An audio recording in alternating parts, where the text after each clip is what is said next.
Assessing the state response to the big snowstorm. Ahead on Face the State, more than a foot of snow fell across central Ohio, keeping people at home and keeping road crews and emergency responders busy for days. Ohio Emergency Management Agency Director Sima Merrick joins me to discuss how the state prepared for the storm and responded to it, plus any lessons learned for the next one. Temporary protected status for the large community of Haitians living in Ohio is set to end this week. What the city of Springfield is asking federal agents to do if ICE comes to town. Plus, the mission of the Ohio Department of Development. It provides billions in funding to help communities, businesses, and individuals. Department Director Lydia Mahalik explains how it carries out that mission to empower communities to succeed.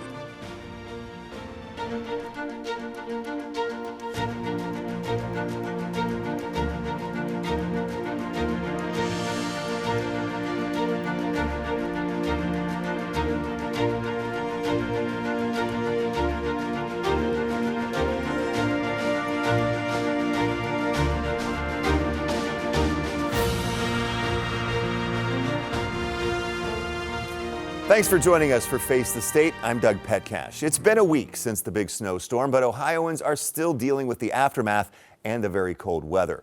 Plow crews cleared some neighborhoods quickly, but it took several days for snowplows to make it into others. Over the week, we found many people digging out cars and helping their neighbors. Road and neighborhood conditions are definitely better, but now the 12 inches or more of snow isn't melting away because we're locked in this cold snap. Our 10 TV meteorologists guided all of us through the storm, and when the snow stopped falling, they compiled these impressive snow totals. Zanesville got nearly 17 inches, London more than 14, downtown Columbus 13, and a foot of snow fell in Hilliard. All of that snow put this snowstorm in the top 5 all-time for Columbus at 12 inches. That's officially at the airport. Still, that's more than 8 inches behind the #1 storm back in 2008. Even before the storm, Governor Mike DeWine declared a state of emergency in Ohio. The proclamation directed the Ohio Emergency Management Agency, Ohio State Highway Patrol, and the Ohio Department of Transportation to provide additional resources and support to local communities as needed. At the time, the governor said the weather was a serious danger. Throughout the storm, the Ohio Emergency Management Agency coordinated with the National Weather Service and officials with all 88 counties, finding out their needs and giving them information.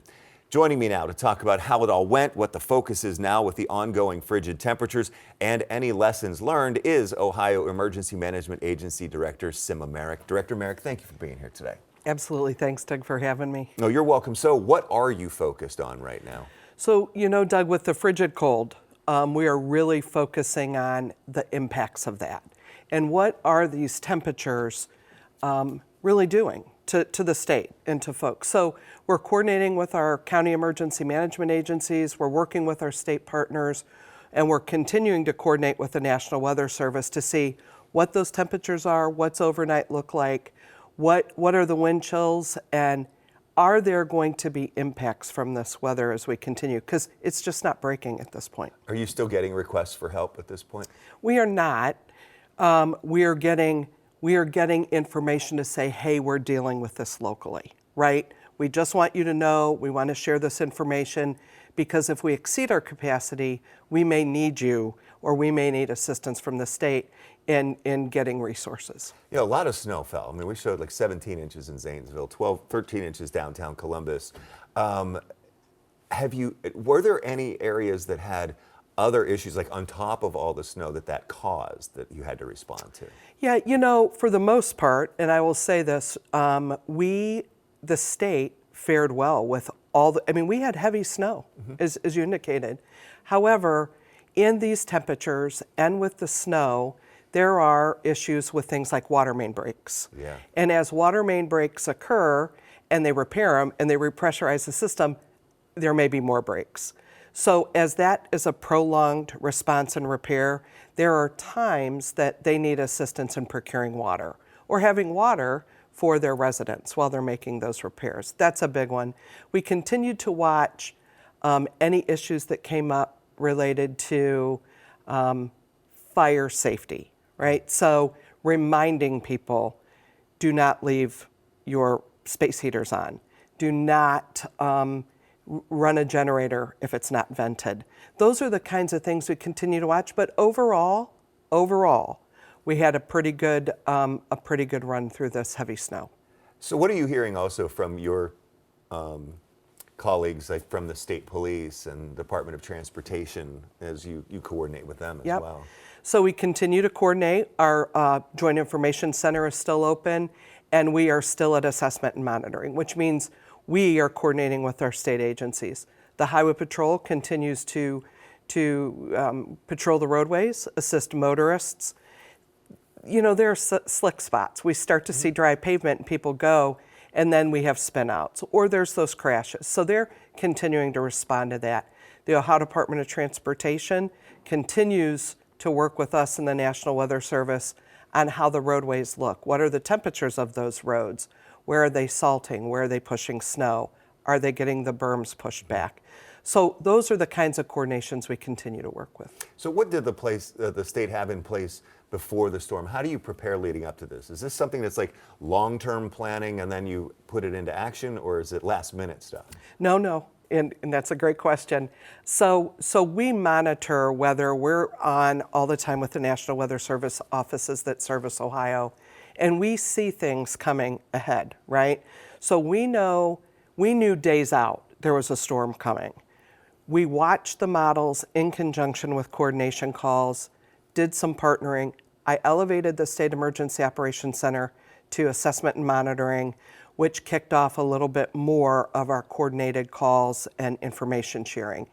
As those storms, those systems aligned, right, the predictive modeling aligned, we started having more detailed calls. We started putting out messaging very consistent to the public and saying, this is coming. We're looking at this amount. There's heavy snow. It's two-pronged. Heavy snow, frigid temperatures. Once the snow stops falling, it is still another whole ball game behind that with this cold weather. And that's kind of what we started doing. The last thing that I want to mention, Doug, is we had, of course, the press briefing at the Emergency Operations Center. Governor DeWine, along with myself, the Highway Patrol, the Department of Transportation, and the Buckeye Sheriffs from Madison, the Sheriff from Madison County and Franklin County joined us just to talk about our preparedness actions as the storm bared down on us. Were there any particular challenges that popped up? You know, there are always some challenges, but let me tell you about a challenge success, if that'll work. Sure. So the heavy snow, right? Well, there was a ambulance run that needed to get from one hospital to Cincinnati Children's. The Ohio Department of Transportation was able to have a plow clear so the ambulance could get that child down to Cincinnati Children's for its care. The challenge was the heavy snow and being able to maneuver that with the ambulance. The success was our state agency and the Department of Transportation. The Highway Patrol also relayed some needed blood from Red Cross to hospitals. So during the heavy snow and the challenges of being able to move and transport, we had our agencies ready, and they came through. Highway Patrol, blood transport, huh? They Yeah. don't think of that kind of stuff. You but, don't. Yeah, but they're the ones who can be out on the roads. That's right. How helpful was it that, most of the counties went to level 3 pretty quickly? I think that was extremely helpful. We don't see it often, but what it did was people listened to that, and we kept asking them to stay home. When it went to a level 3, people were like, oh, and they did. And the majority of folks stayed home. It allowed our local communities, our state agencies to get out, clear the roadways without really having a tremendous amount of traffic around. Still, there were people who have to go to work, right? First responders, news folks, medical personnel. But the traffic was far less, which allowed them to be able to clear the roads. Any lessons learned? I think there's always lessons to be learned, right? And some of them are, let's tweak what we did well. Let's do even a broader a public messaging campaign. Are we using social media effectively? Because our younger folks get their news, right, from social media. Are we looking at every element that we need to look at? Like, we coordinate with the utilities and the energy sector. We talked a lot about that, but should we do something else for preparedness action? So we will do an after action, and we'll talk about the things we did really, really well, the things that need a little bit of tweaking, but overall, for a statewide event, and this was a statewide event, we did well because we weren't going to be able to shift resources to the Northwest from the Southeast, Doug, because everybody needed them. So everybody listened, everyone came together, and they realized we were going to respond statewide. Director Sima Merrick, thank you so much for your time and giving us kind of an assessment on what has been going on in the state. I know it's ongoing too. Yep. So, all right, thank you. You're welcome, thank you. Well, still ahead on Face the State, a conversation with Ohio Department of Development Director Lydia Mihalik, how the department works to help Ohio businesses, communities, and individuals thrive. But next, Springfield leaders prepare for possible ICE activity as temporary protected status is set to end for many Haitians living there, what the city is asking of federal agents, and what our state and local leaders are saying about TPS and ICE.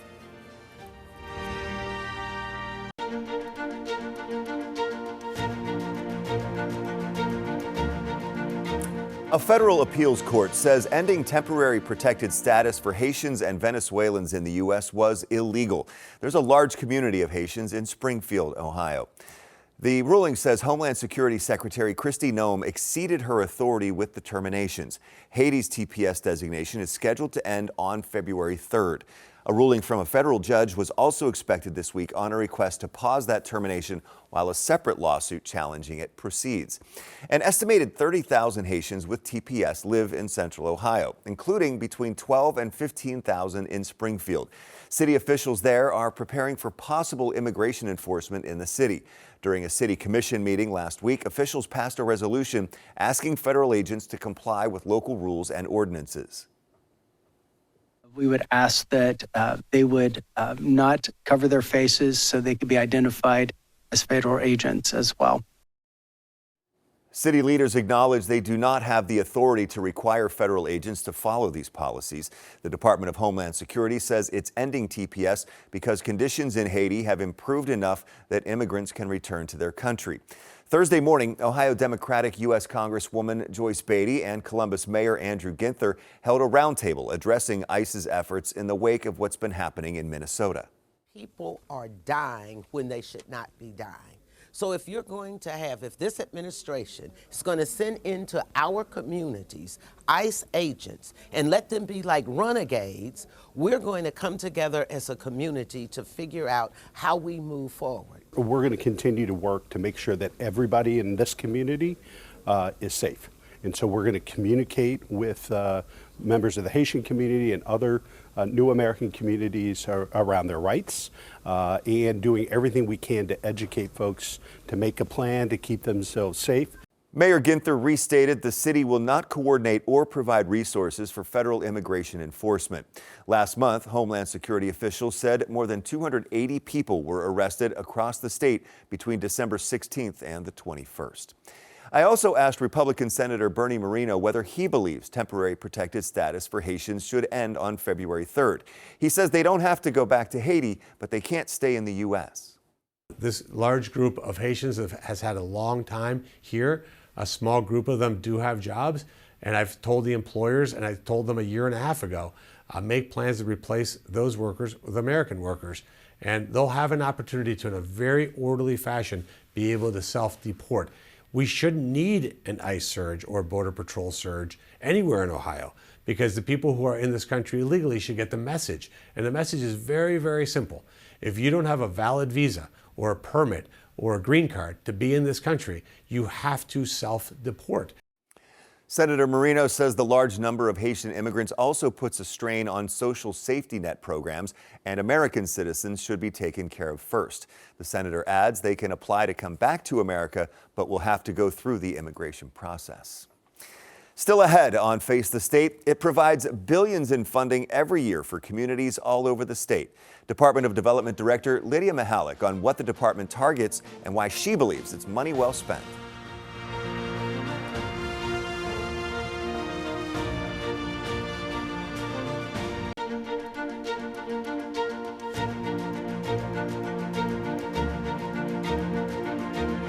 Welcome back.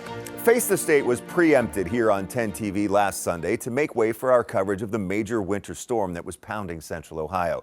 Some of you may have seen this next interview on 10 TV Plus, but I want to show it for our audience who missed it. The mission of the Ohio Department of Development is empowering communities to succeed. The department focuses on economic and community development across Ohio, as well as promoting and showcasing our state as a place for tourists to explore and enjoy. And the department carries out its mission in part by providing a lot of funding for projects and programs around the state. A spokesman tells me the total for grants, loans, and incentives or credits provided is roughly $1.5 billion in 2025 alone. Some recent examples include $100 million in loans to support home construction in rural communities, $11 million for community development and improvement projects in 51 communities, $21 million in grants to 29 communities to improve housing and provide home ownership and rental assistance for low and moderate income families, and nearly $19 million in grants to combat homelessness across the state. Ohio Department of Development Director Lydia Mihalik joined me to discuss the mission of the department. First of all, just how do you view the mission of the Department of Development? So ultimately, what we've been doing under the DeWine administration for the last 7 years, and will continue on, running through the tape for 2026, has been literally investing in places, investing in people and in businesses to create an environment that's conducive for private sector and investment.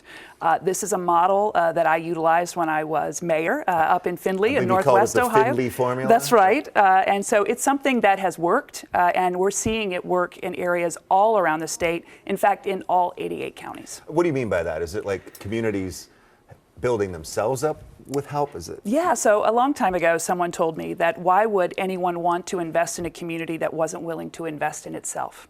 And so we've been coming alongside locals and being helpful in creating that environment, again, that's conducive for investment, whether that's helping with necessary infrastructure, clearing blighted areas or brownfields, doing the things that are necessary to kind of build the building blocks so that private sector, jobs, investment dollars, and a better quality of life for areas all around the state. I mentioned $1.5 billion roughly in 2025 alone in grants, loans, incentives, billions more, of course, over the 7 years that you've been director. Where does that money come from? Is this tax money being put to good use? Well, it absolutely is. And we take that responsibility at the Department of Development very, very seriously. And some of the dollars come from the feds, of course, during the pandemic, which is something we don't really like to talk a lot about. Most of us have PTSD from it. We had a lot of dollars that came in to the state to be able to help businesses and people and communities recuperate really from just a really tragic situation.